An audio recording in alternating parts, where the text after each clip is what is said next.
Good evening, everybody. Thank you all so much for joining us here tonight to talk about Wildfire. My name is Hallie Frazee. I'm the Wildfire Communications Manager at Pacific Power. Tonight we have some of our experts with us who will be talking to you. Just want to say thank you to our folks from the OPUC who are here. I will say we've also brought some of our team along. We've got one of our foresters, Heather. Heather, hold your hand up. There you go. Great for those veg management questions. We've also got our RBM, Carrie. Just a little way, there you go. These are your local folks. They're gonna be the ones you see in your community. We also have a special visitor here. Ryan, our president of Pacific Power, is here tonight. Thank you for joining us, Ryan. And thank you for everybody who's joining us online as well. Wildfire mitigation is a top priority for Pacific Power, and that's why we're out here in these communities meeting with you to talk to you about what we're doing, what you can do, and how we can work together. So I mentioned that we have some experts tonight, so let me just introduce them. Like I said, my name's Hallie. First up, you're gonna hear from Chester Lampkin. Chester? Yep, right there. He is one of our meteorologists. We have a whole staff of in-house meteorologists that work with us. So Chester's gonna show you how we do some of our weather forecasting and risk modeling. After Chester, we're gonna hear from Megan Buckner. She is the Director for Wildfire Mitigation Program Development? Delivery, so close, so close. She has the longest title out of all of us. No, but she is kind of our expert on all the different aspects of wildfire mitigation that we do across our entire system. So she's going to share some more about the technology and kind of our strategy for how we do that. And then after that, we're going to have Nora. Nora is our Director of Emergency Management. So she's going to talk to you a little bit about how to be prepared, things to think about and consider. And then we'll open it up for a Q&A at the end. To get started, we're going to show you a little bit of video. It's going to talk a little bit about what Pacific Corp is doing to kind of really invest in this wildfire mitigation program. We are living in a world where there is more extreme weather, and wildfire risk continues to escalate. Here at Pacific Corp, we are making the investments necessary to protect the public and to protect the infrastructure and to protect the people of this company as well. While the wildfire risk has been increasing here in the West, the investments that Pacific Corp has made has risen right along with it. To date, we've already spent over $500 million in wildfire mitigation, and the current forecast for deploying the system hardening that's involved in the wildfire mitigation plan reaches into the billions over the next 8-10 years. It becomes important to understand, well, where do we prioritize those investments? And so we want to make sure we're targeting that large investment where it's going to make the most impact, where it's going to reduce that fire risk the most.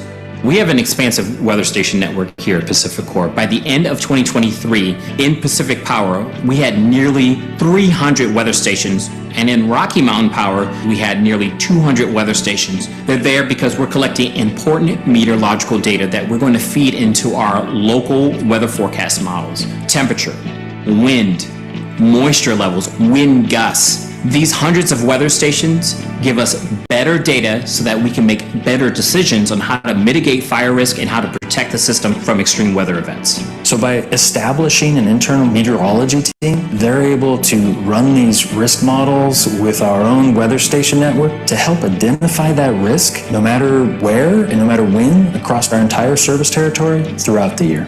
We have amazing, really cutting-edge technology. We have a computer model that covers more than 1 million square miles. It forecasts weather for every single point across that entire region.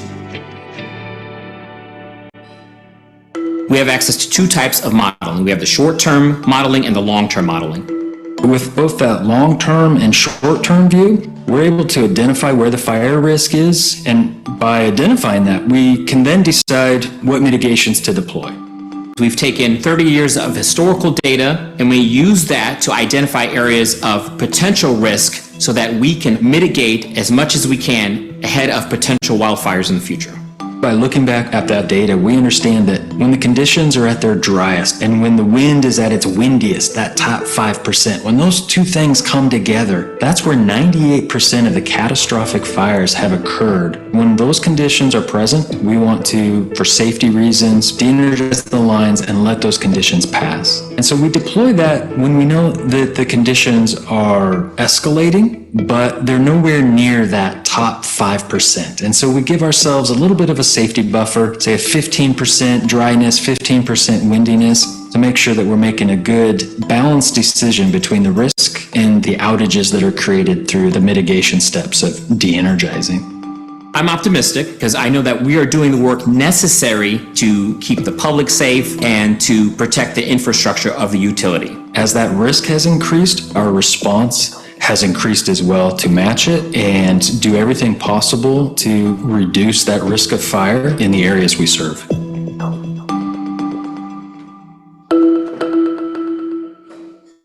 All right, that was a nice high-level overview of some of the things we're going to talk about this evening. You saw him on the video, but now you get to see him live in person. I'm going to hand it over to Chester.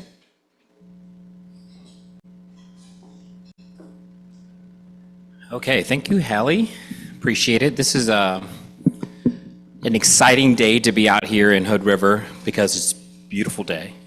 And we are getting ahead of what is going to promise to be a hot summer. So a lot to look forward to. Hopefully you guys have some great summer plans, and of course we appreciate you coming out here. I want to talk real quick about what we do as meteorologists here at Pacific Power. I'm going to talk and mostly focus on some of that short-term stuff, the short-term risk management that we're doing. And then we'll transition to the long-term risk management. That's some of the stuff that goes on with our wildfire mitigation program, and Megan will talk to that a little bit later.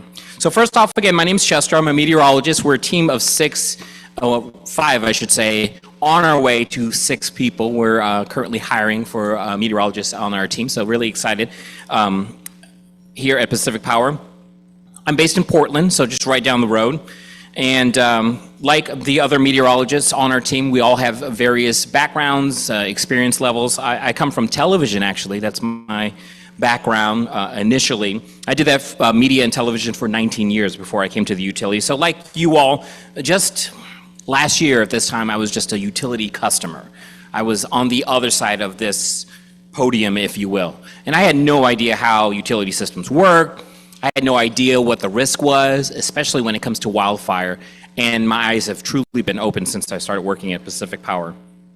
So again, the number one job as a meteorologist is to keep folks safe, keep the community safe, and make sure that we can safely deliver power to you all every single day.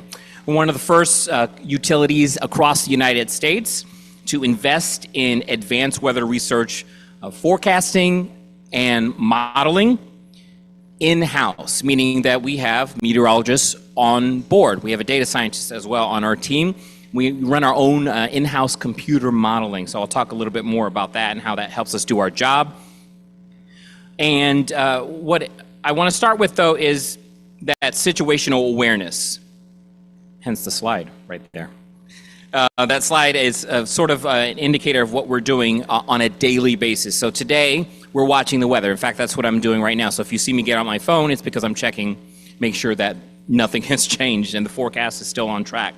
But what does it mean to be situationally aware? In meteorology, it means to literally know what is happening right now. What are the current weather conditions? What sort of weather systems are moving through? And of course, we're looking forward to the future too as forecasters. We're collecting, analyzing data in real time that helps us predict the conditions that lead to extreme fire behavior. Basically conditions, weather conditions, and fire conditions that could lead to wildfires. We take different kinds of actions when that risk starts to get stronger or starts to rise. And we do things that will help reduce the risk on our electrical system. So again, situational awareness is about what's happening now and today, and then what is coming in that short term, the next few days. For us in meteorology, especially at Pacific Power, we're looking ahead to 5-7 days. We issue a 5-day forecast, but we're always looking ahead 5, 7, maybe upwards of 10 days to see what the weather pattern is going to do. So where does it start? It starts with that daily risk forecasting. So I am going to be the forecaster on duty as of tomorrow. So I already started working on my forecast today, and I will be issuing a forecast company-wide tomorrow for Pacific Power. And that involves knowing what's happening today, tonight, tomorrow morning when I issue the forecast everywhere that we provide power. So every single circuit, every single point that we provide power, if you're a customer of ours, we're watching the weather, okay? That's what we're doing. Again, there's a team of 5, soon to be 6, and every day there's a meteorologist covering the 3 states we serve here in Pacific Power. Oregon, of course, one of our primary states, but Washington as well. We have a lot of territory in Washington and parts of Northern California as well. So we cover 3 states here in the West, well, the West Coast, I should say. We also cover 3 other states in the Rocky Mountain service area, our sister company, Rocky Mountain Power. And we make a forecast 5 days out for everywhere that we have distribution, which is the line that leads to your house, and transmission. Those are the big, big power lines of the I don't know how tall those poles are, 100 foot poles. Kevin, where are you? Kevin would know. Yeah, about 100 feet. I mean, those things are huge. That's all I knew about electrical systems before I came in here. Like, there's the big ones and there's the tiny ones, and we forecast for all of them. That's our job. We want to keep you guys safe, right? We want to keep the community safe. We want to keep our employees safe. So our job is to examine the risk everywhere that we have power. Okay, so for your power company, basically we're watching the weather in your neighborhood. That's what we're doing. Now in the winter, we just got through winter. You guys had plenty of snow events out here. I remember them. One of them was a little bit of a tougher forecast. But that's our focus. Winter storms, freezing temperatures in the wintertime. This time of year, we're transitioning more towards wildfire risk. In fact, we've been planning for this wildfire season since last wildfire season. As soon as fire season's over, we're still forecasting for the weather, but we're also looking ahead to what the next fire season is going to bring. How are we watching the weather? We do it with that network of weather stations I mentioned in the video. There's a map of Oregon there, and you could see Portland there, so go just to the right, and that is the Hood River District. So we cover the area all the way up through the valley here, and across this portion of Hood River County and across this part of Oregon. And we've got numerous weather stations all over the state. I believe it's those little orange dots there. We also have access to all sorts of other weather information. It's not just our weather stations we use. We use the ODOT weather stations. We use the ones from the National Weather Service, the National Forest Service, like all sorts of weather data. We're constantly inputting data into our computer modeling, and we're constantly watching it at in our office in Portland and our other office in Salt Lake City, or wherever we may be. I can access it from my laptop here. And again, we've got weather stations all along our transmission and distribution lines. So our weather data is tied to circuits everywhere across the entire territory, including right here in Hood River, which means everybody is tied to a weather station, meaning we're using that weather station to forecast data, to make weather forecasts for your neighborhood. And you can actually see that data. It's available on that website right there, pacificpowerweather.com. It's free to anybody. It's open to the public. We always like to push it out to our emergency management partners, to our customers. Anybody who has a computer, you can access that, and you can see weather stations in your neighborhood, I should say, in our service territory, which is your neighborhood. You can get weather data for free. It also has some of that data from our in-house computer model, which I'll talk about more here in a second. So the weather stations, they feed us lots of data. The normal stuff you would see on a television or your phone weather report, temperature, wind, humidity, all that stuff. But it also helps us determine data of moisture levels in vegetation, which is incredibly important for fire weather and reducing the risk along our system. So how does it do that? Well, there are actual official stations throughout the country that actually measure the moisture of vegetation. And we tie that into our computer modeling, so our computer can actually model that same data all across our entire system. And it does that for both live and dead vegetation. And you're thinking, well, dead vegetation is dry, it's dead, right? Not necessarily. Think about our dense forest that we live in and next to. There's a lot of stuff on the ground that has a lot of moisture in it, maybe dead, but it's still got moisture. And it is very important for us to determine how much moisture is in there, because that really impacts the ability for wildfires to spread. So it is incredibly important to know the moisture levels of dead and live vegetation. You go a little farther east, same story. We have live grass, we have dead grass. The grass from last year may still be out there and has an impact on our ability to forecast whether there could be fast spreading fires and the conditions that lead to those wildfires. So incredibly important stuff. Again, there's the website, pacificpowerweather.com. We also have information and data that we share with other agencies, and we work with other agencies. We don't work in a silo. We work with other utilities. We work with the National Weather Service, the National Oceanic and Atmospheric Administration. We work with the National Interagency Fire Centers, or what we call NIFC. We work with their forecasters. We work with anybody who is in this world, this fire space, I want to say, the wildfire space is incredibly important because this is a community problem. This is a problem that is impacting not just utilities. We may be at the forefront of this, but we are not the only ones dealing with it. We're seeing it in other industries. It impacts our communities every single day. We see it on the smoke in our skies. We see it in our bills and things that we pay for now. We see it everywhere. It's a community risk. Okay, short-term modeling. We've got two models that we really focus on in-house that we use at Pacific Power.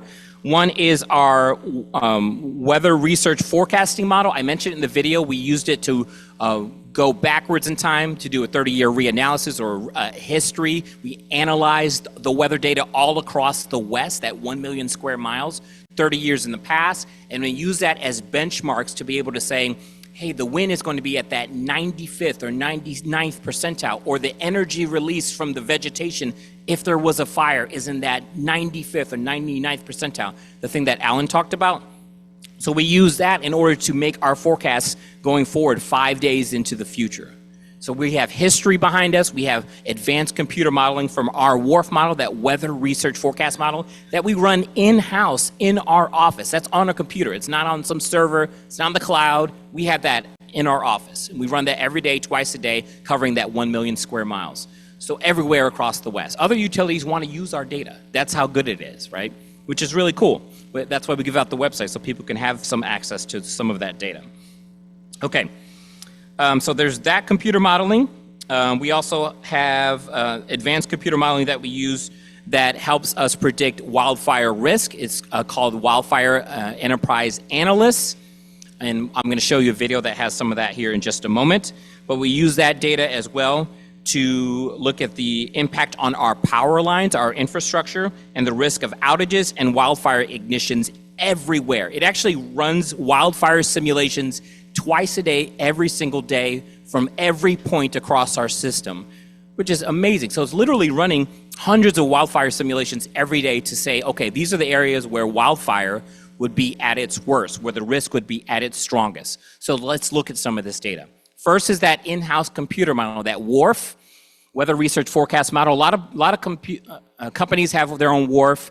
We're one of the first utilities to have our own WRF model. It's really cool to have that in-house modeling. And I'm taking you back to August 2023. You all may have heard about this in the news. There was a big fire in Northern California, the Smith River Complex. It was the biggest fire of the year in California, one of the biggest of the year in the United States. And our computer modeling from that time period leading up to when that fire ignited is showing the winds that day. We didn't actually have a lot of wind.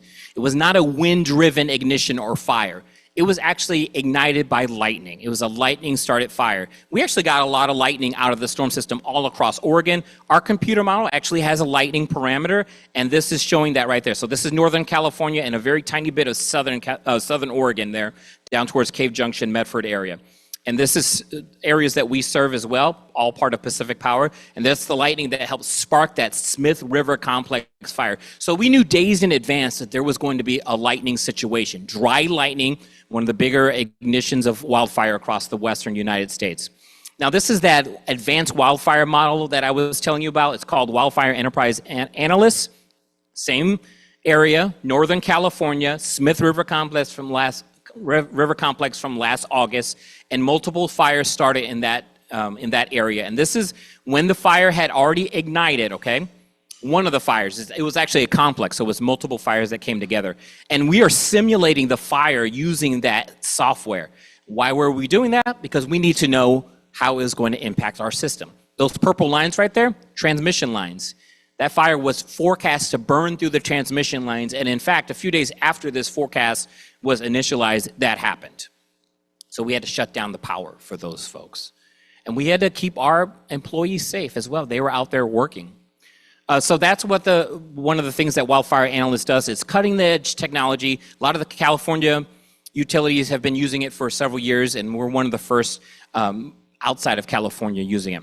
Same program, different parameter now. This is what we call energy release component, but what you don't really need to know the science behind it. Just know that the areas that are in orange are areas where wildfires are most likely to ignite. And again, we saw that happen when that lightning storm came through back there in August of 2023. Several fires actually started. It wasn't just the Smith River complex. There were several fires that were started in the Cascades as well in Oregon. So it was all tied together. It's all interconnected, right? Really cool stuff that we can do in-house and stuff that we're doing to lower that wildfire risk across our system. Stuff that, a lot of companies weren't doing, still aren't doing to this day, and weren't doing several years ago. So this is really cool stuff. I'm really passionate about it. It's an exciting space. It's also a very scary space because we know how this works, right? Last thing I want to show you, that website, pacificpowerweather.com. It doesn't have the Wildfire Analyst stuff, but it does have information from our in-house computer model, and it has those weather stations. You can divide it up by different regions, and you can show, just weather stations that are utility or government stations, and you can pick areas. This particular screen is for all the stations in the Portland metro area. Most of those are ODOT stations, for example, but you can pick different regions all across Oregon, Washington, California, but including right here, you can go to the Columbia River Gorge tab, and it'll just show you all the weather stations in and around the gorge, including all the ones here in the Hood River Valley. And you can find the one that's nearest your house. There's actually a little map feature where you can click on a station, click on the map, and you can see where the station is, and you can find where your neighborhood is or maybe where your house is as well. So it's cool stuff. It's cutting edge technology, like I said. It's stuff that you're not going to find on the Weather Channel or your app or anything like that. It's stuff that we have in-house that we want to provide for free. And I actually use that website every single day. I was using it to make my forecast today because we got some winds coming up. Actually, the wind's already here today, but if you go further east out towards the Wasco Junction, it is blowing out there today. With that said, I'm gonna stop there, and please come up and ask questions after we're done or during the Q&A. I'm gonna go to that long-term risk mitigation now. And with that, we've got Megan Buckner. Again, she's the head of our wildfire mitigation program. She's gonna talk more about what we're doing to the system to make it stronger and hardier, et cetera. She can do it better than me. That's why she's doing it.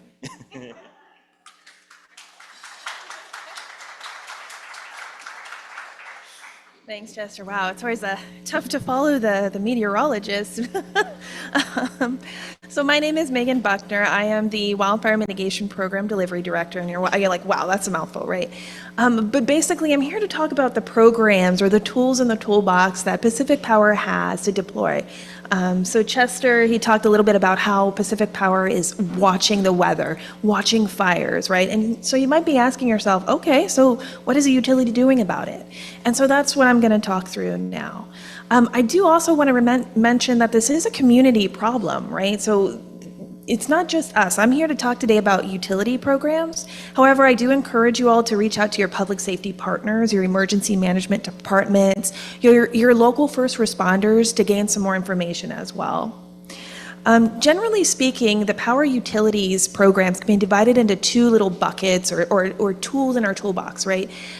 First of which there is the system hardening category. So what is a utility doing to make the system harder, more resilient to wildfire risk issues?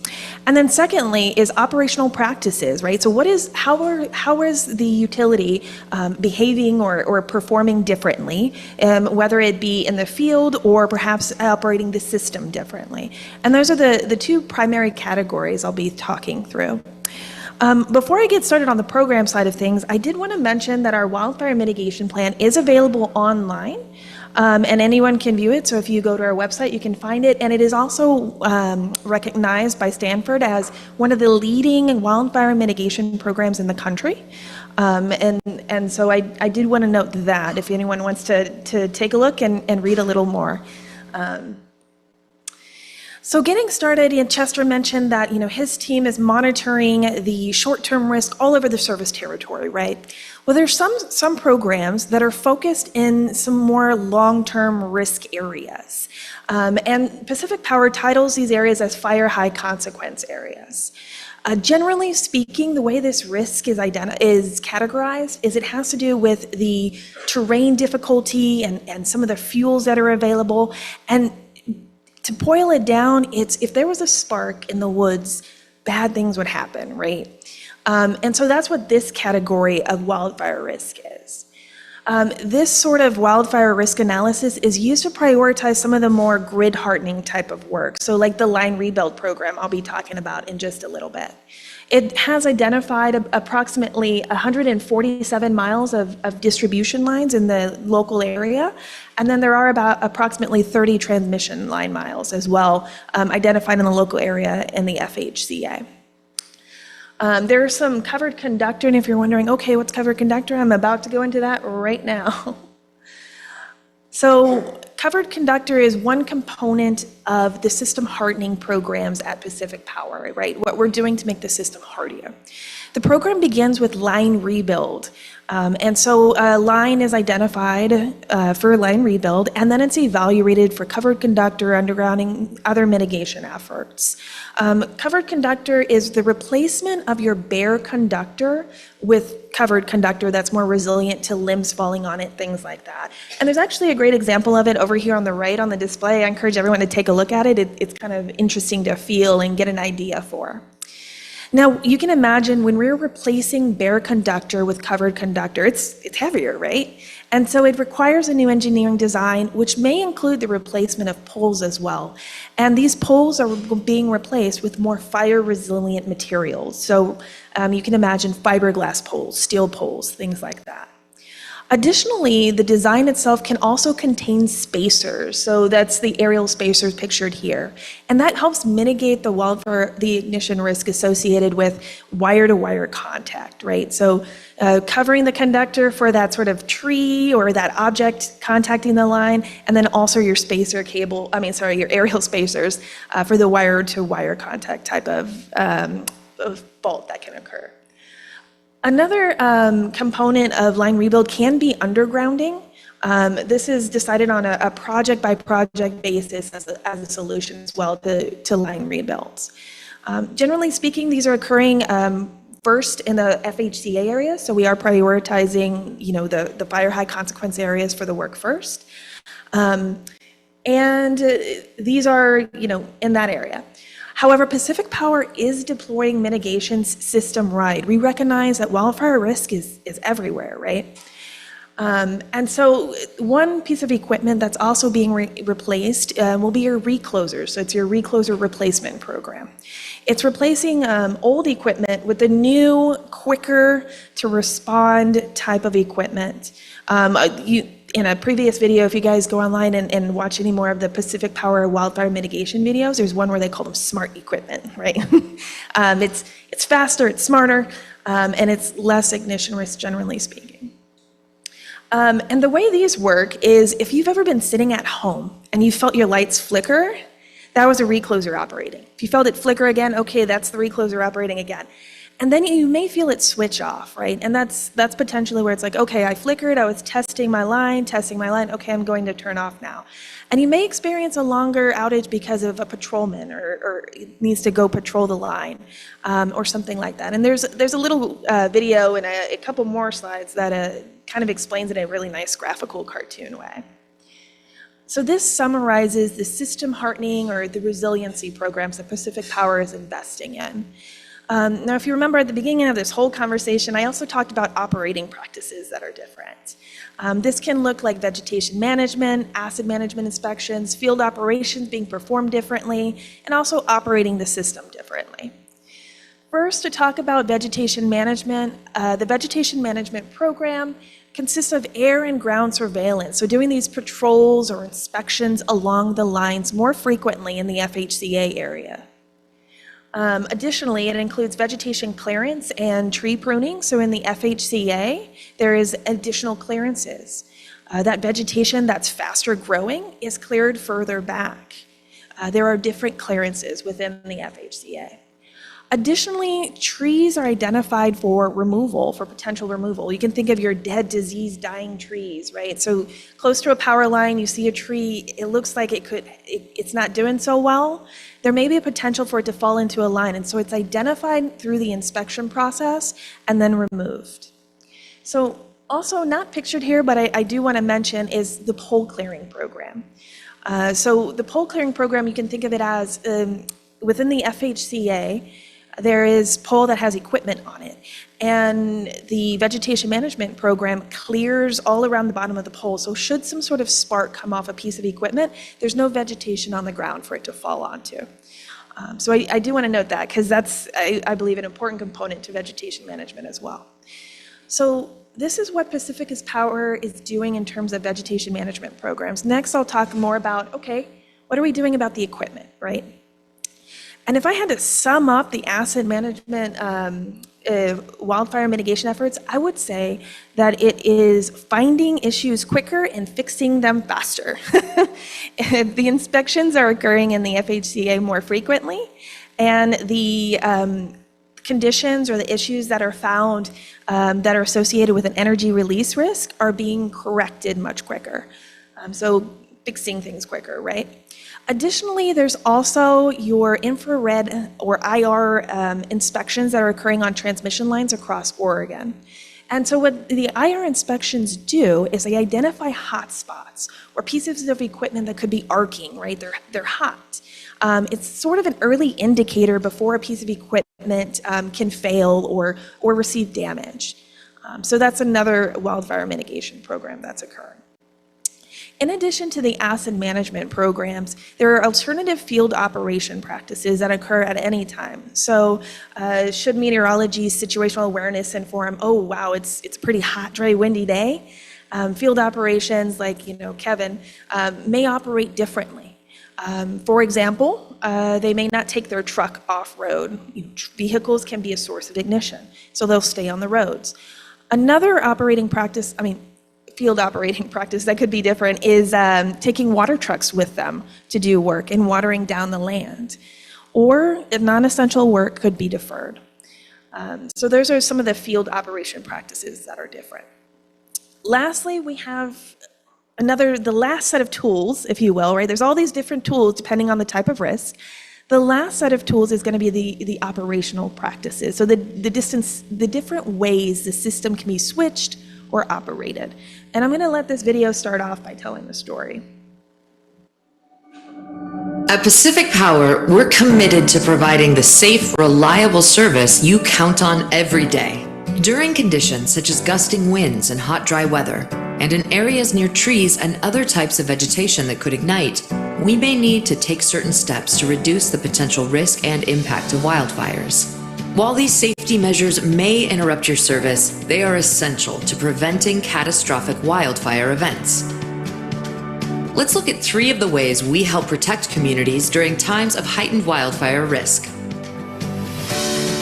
The first is enhanced safety settings. During times when wildfire risk is elevated, we will adjust the sensitivity of some of our equipment.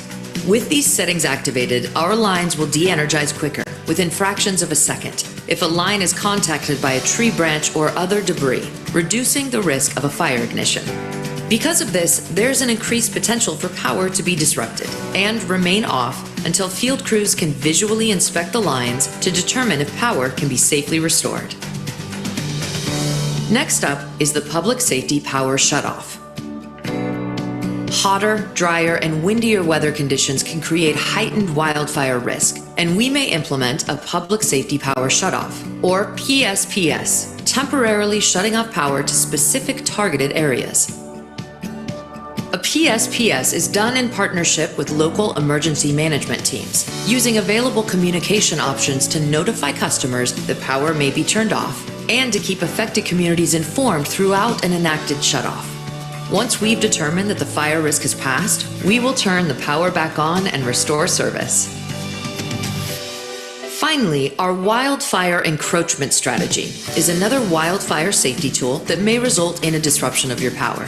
When an active wildfire moves close enough to threaten burning into the area of our lines or equipment, we will begin monitoring the fire closely to evaluate its potential spread and impacts to our systems. If the fire is moving too close to our assets, we will do an emergency de-energization of our power lines. This process helps us make the most effective decisions to avoid additional fire risk and protect first responders. Here at Pacific Power, we're dedicated to keeping our customers safe while delivering the power that our communities count on each and every day. And during times of extreme weather events, when wildfire risk is at its highest, our wildfire safety strategies will help protect our customers and the communities that we serve. To learn more, visit us at pacificpower.net/wildfire. Okay, and so I do want to note, as a power utility, we do not want to shut off the power, right? It's really a tool of last resort. However, due to, risk and safety reasons, sometimes the power does need to be shut off. And I do want to note also, at the beginning of the video, there was a nice little branch on a line, and the lineman was able to easily remove it, right? That's not always the case. Sometimes you can have these big trees that come down on the line, and lineman gets out there, he's got to get the chainsaw, cut it up, clear it out, get it fixed up safe, and that can take some time. So I just want to mention that as well, because I do know it's tough to be without power.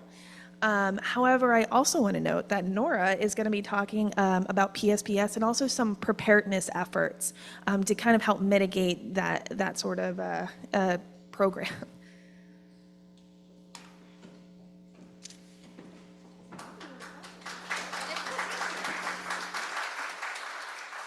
Thanks, Megan. So I do want to make an announcement. Dessert is on the table, and if anybody has a sweet tooth like me, I would not be offended if you got up and went and grabbed dessert. So please do not hesitate, because I will be the last general speaker, and then we'll turn it over to Q&A. So I want to make sure you get dessert. Okay. Right. Well, thank you everybody for coming here, caring about wildfire safety and wanting to hear what we are doing. I want to take a moment and talk about what you can do. But first, I want to talk about what you can expect during a public safety power shutoff. So you heard from Chester how we find out when we are expecting weather like this. Situational awareness is what we call it. I call it actionable intelligence, because it gives us an idea of what we need to do to make sure we're operating safely and how we communicate with all of you. Then you heard Megan's long-term strategy about what we're doing to harden the system so we don't have to do these practices. Ultimately, that's the goal, is we don't have to do these practices. But until then, we have some tools that we need to rely on to make sure that during extreme weather conditions, we keep you safe and we keep our first responders, our utility workers safe, everybody around us safe.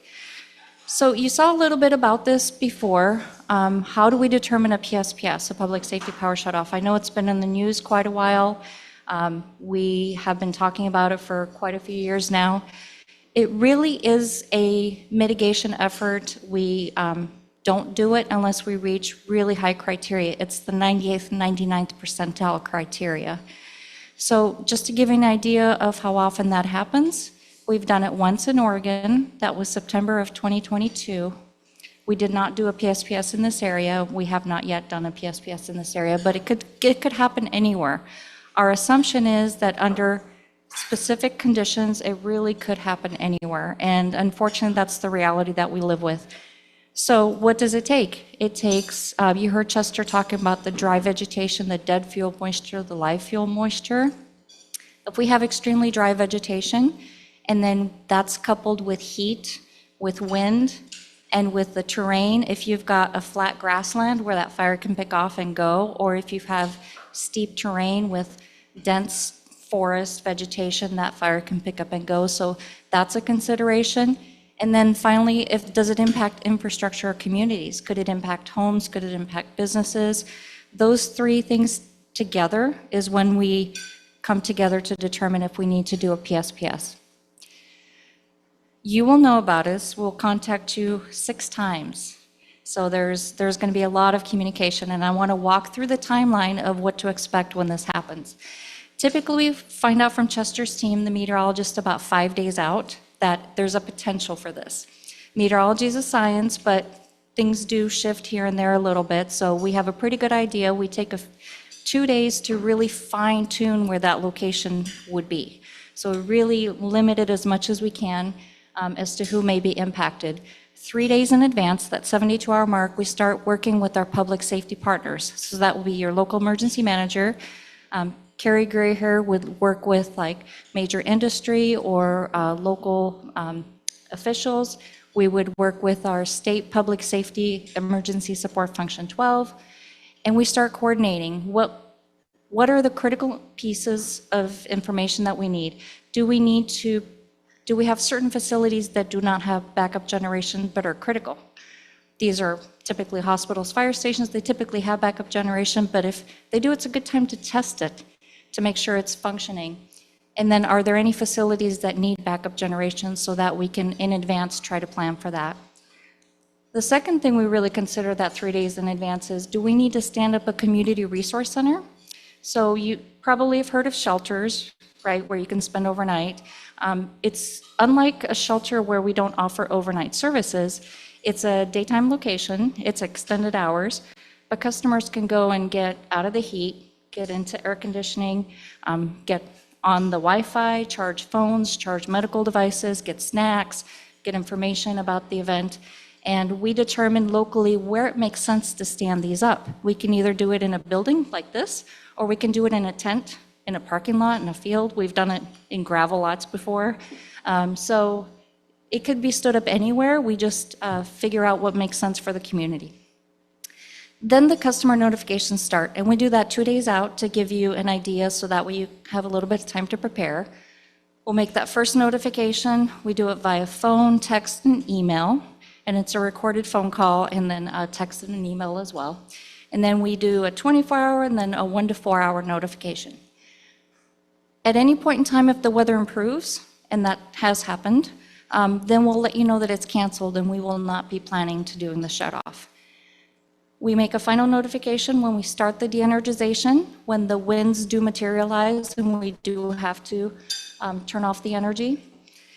And then we monitor as the event passes and we work to meet as they come up with our local partners and based on community needs during the event.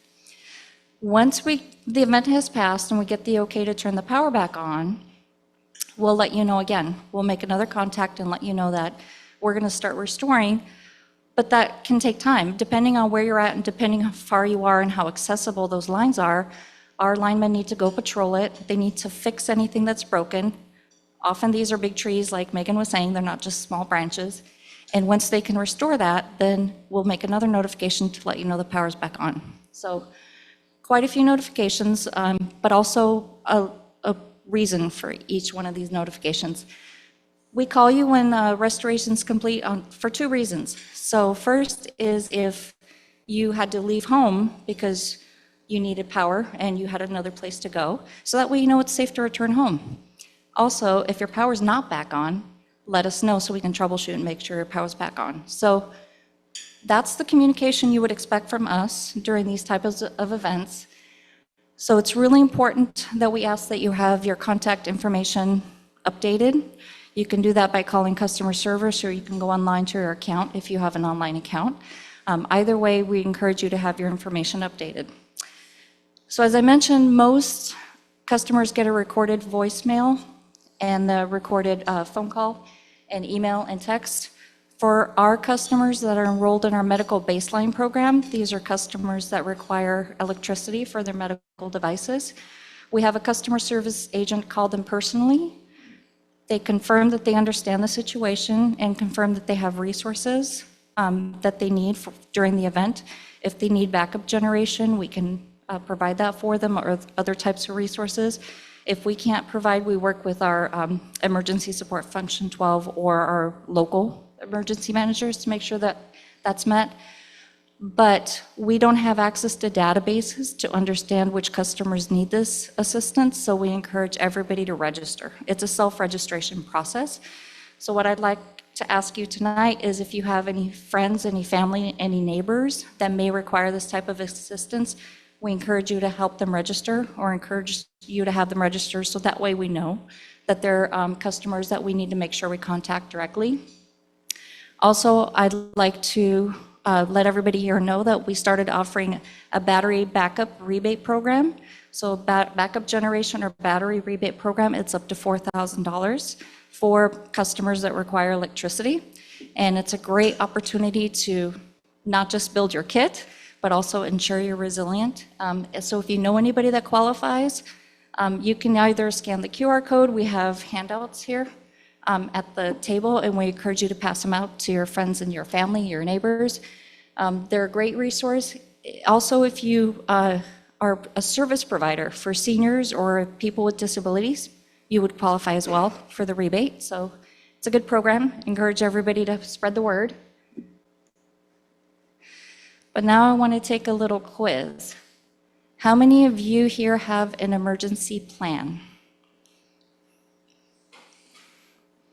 Okay. That's about average. It's honest. I mean, kudos to those of you that have it. I really want to encourage you. I know it's something that's hard to think of and you're always busy doing things and it's, probably in the back of your head, but an emergency plan doesn't take any money. It just takes a little bit of time, some conversations. There's templates online that are free. Really, it's basically find out what you and your family, those that rely on you, what to expect during a disaster, where are you going to meet if you can't get home, what are your important contact information, do you know all the phone numbers in your phone? Do you have them memorized? I don't. Write them down, make sure they're accessible if you don't have access to your phone. Any important financial information or medications or prescription information. It just takes a little bit of time to wrap all that together and put it in, a document or in a folder that you can have with you. So it's always accessible and you never know when you could be in a situation where you don't have access to your resources. How about a kit? Who has a kit here? Much better. Okay, thank you. So a kit is a little bit more daunting, right? It takes time to build when it takes buying things and putting things together. We really encourage everybody to have a kit, not just power outages. We live in Cascadia subduction zone territory here, right? We have a lot of other hazards that we deal with. So for a home kit, we encourage a 2 to 3 week supply of food and shelf-stable food and food that you like to eat, not MREs, because who wants to eat that when you're stuck in a disaster? First aid kit, of course. Those that rely on you, if you have any pets, like leash and food for them or a kennel or some way to contain them because they get scared.